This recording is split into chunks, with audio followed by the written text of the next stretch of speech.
Le gouvernement togolais, depuis l'avènement de Faure Gnassingbé au fauteuil présidentiel, a fait de la sécurité de ses citoyens l'épine dorsale de ses actions. La multiplication des brigades de gendarmerie dans la quasi-totalité des cantons du Togo, le renforcement régulier des effectifs des forces de l'ordre et sécurité et ainsi les formations de ces derniers sont entre autres les preuves tangibles.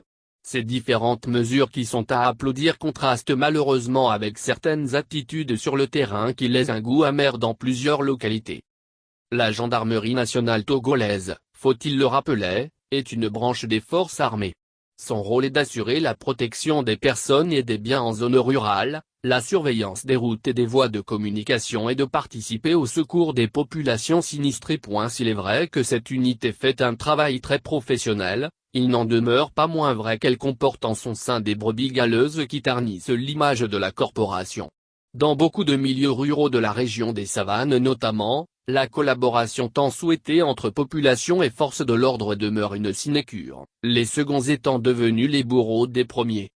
Tambonga, canton situé à 12 km de Pognon, chef-lieu de la commune de Kpandja à l'ouest vit depuis longtemps un cauchemar et pour cause. Le chef de brigade de la gendarmerie de la localité sème la terreur au sein des populations, raquettes, menaces et intimidations sont devenus son modus operandi lorsqu'il s'agit de soutirer quelques billets aux populations. Dans le village ici, si tu as un problème à la gendarmerie, prépare-toi à être mis en garde, à vue surtout si ce n'est pas toi le plaignant. Et si rien ne tombe, tu ne repartiras pas, nous a laissé entendre un villageois sous couvert de l'anonymat. De nos recoupements, il nous est revenu que plusieurs personnes ont déjà goûté aux amères délices du chef de brigade. La plus récente est celle d'un monsieur qui a enceinté une jeune collégienne. Alors que l'intéressé a reconnu les faits et envoyé plusieurs émissaires chez son beau-père pour demander pardon, le chef de brigade de la gendarmerie aurait instruit le père de l'enfant qui serait son ami de convoquer son gendre et sa fille afin que des conseils leur soient prodigués par ses soins. Surprenant n'est-ce pas? Sinon, depuis quand est-ce qu'une pareille affaire se règle dans une brigade de gendarmerie? Au demeurant, le CB aurait été plus sage même si le plaignant arrivait à son niveau avec une telle intention de lui dire d'aller régler ça en famille afin de faciliter le vivre ensemble et la cohésion sociale si chère au chef de l'État. Un mauvais arrangement vaut mieux qu'un bon procès, dit-on de coutume dans les milieux juridiques. Le mercredi 30 juin, les deux familles se sont retrouvées à la brigade en présence également du directeur du CEC Tambonga. Selon nos sources, c'est l'adjoint au CB qui aurait tenté de trancher l'affaire.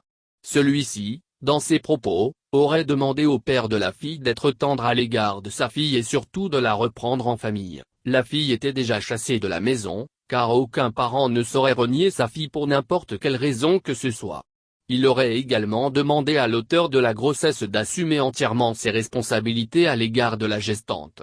Mais le chef de brigade insinuant que la fille serait mineure, a demandé qu'on mette l'accusé en cellule et l'infortuné n'eut droit à la liberté qu'après que ses parents ont payé la somme de 40,000 F.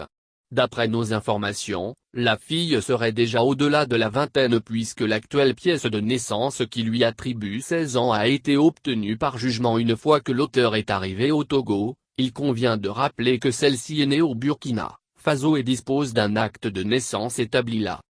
Joint au téléphone par notre rédaction, le chef de la brigade n'a daigné nier les faits et a déclaré être disposé à retourner les sous aux parents pour éviter toute déconvenue. Au regard de cette situation et vu que ce dernier n'est pas à son premier acte, on est tenté de dire que les plaintes reçues auprès des populations incriminant pas seulement ce dernier mais aussi bien d'autres chefs de brigade de la région sont une réalité.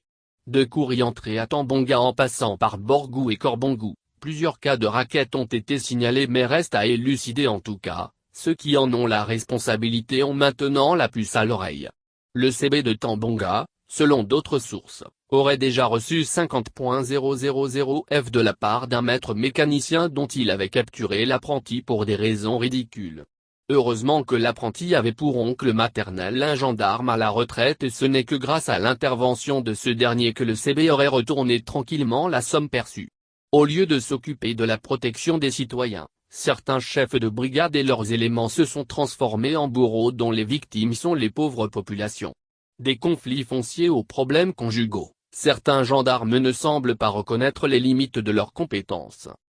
Par ces temps de soudure où le bol de maïs est à 800 F et plus ailleurs, imaginons ce qu'il coûterait à un pauvre paysan de débourser 40,000 F pour un crime qui n'en est pas un en réalité.